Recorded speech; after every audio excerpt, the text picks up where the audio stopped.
The war between Israel and Hamas continues as calls grow for a pause in the fighting. President Biden has confirmed he requested a ceasefire this week during a conversation with Israeli Prime Minister Benjamin Netanyahu. But Israel still sent troops into Gaza City and are fighting, quote, in the depths of the region's largest city. ABC's Ines Cuetara reports from Israel. For the first time in a decade, the Israeli military says they are fighting in the heart of Gaza City. Israel's defense forces vowing to eliminate Hamas as they continue with their military response to the October 7th terror attack, where the IDF says more than 1,400 people were killed. Military leaders releasing new videos they say show their troops inside the Gaza Strip. Despite comments from Israeli Prime Minister Benjamin Netanyahu to ABC's David Muir that Israel would remain in Gaza to enforce security after the war has ended, the U.S. insists that after the fighting stops, the IDF should not reoccupy Gaza. Gaza cannot be continue to be run by Hamas. It's also clear that Israel cannot occupy Gaza.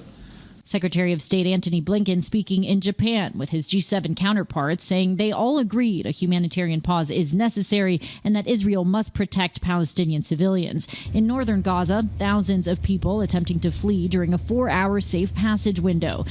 In Gaza, over 10,300 people killed, according to the Hamas-run Gaza Health Ministry.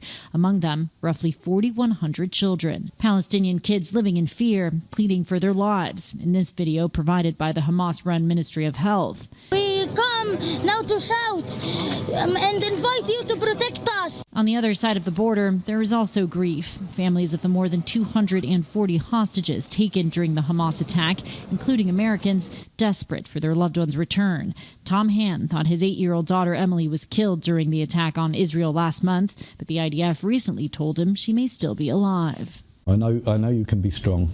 She can survive it. You will survive it.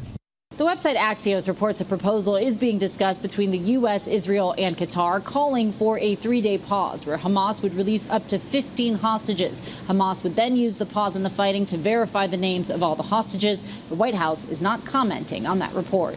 Ines Cuetara, ABC News, Jerusalem.